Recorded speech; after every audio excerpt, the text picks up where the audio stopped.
Tech layoffs are back in the headlines in 2026. But the biggest mistake is assuming the story is simply AI is taking everyone's job. The reality is more complicated and more useful. In the first quarter of 2026, tech employers announced roughly 52,050 job cuts, the highest first quarter total since 2023. Big names like Oracle, Amazon, Meta, Dell, and others have dominated the news cycle. But here is the part most headlines skip.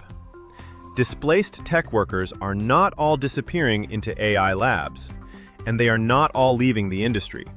Many are moving into cloud migration, cybersecurity, mid-market IT leadership, and AI-adjacent infrastructure roles. The first thing to understand is that layoff announcements are not the same thing as completed separations. When a company announces a large workforce reduction, the real number of people who leave can be lower. Internal transfers, attrition, delayed exits, or redeployment often mean the headline number is a ceiling, not the final count. So, yes, the cuts are real. But the more important question is this: why are these companies cutting? AI is part of the answer, especially in content operations, basic support, and some junior coding work. But AI is not the whole story. A lot of this is cost discipline. Companies overbuilt headcount during the cheap capital years.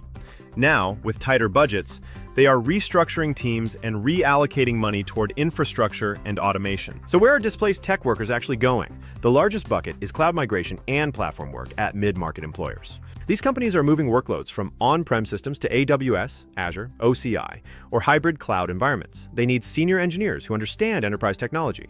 The second major bucket is enterprise security. Compliance deadlines do not pause because the labor market is uncertain. SOC 2, IAM, and cloud posture management are still urgent.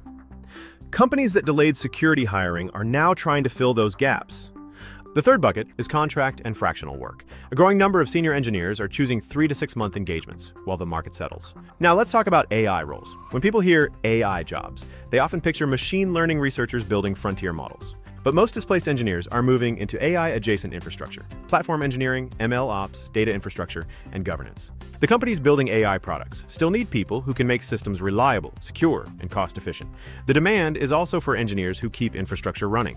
For displaced workers, opportunities are concentrated. Cloud migration architects and security engineers are moving quickly, especially in IAM and compliance.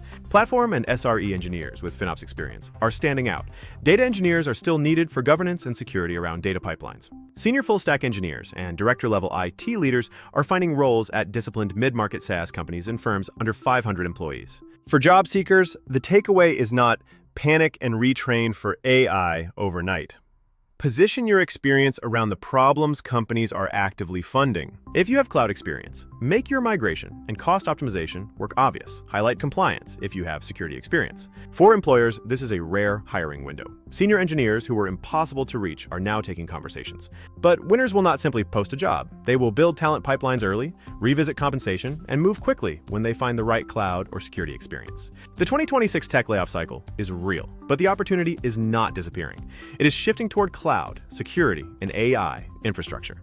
The market is not frozen everywhere. It is simply becoming more specific about what it values. The opportunity is shifting, not disappearing.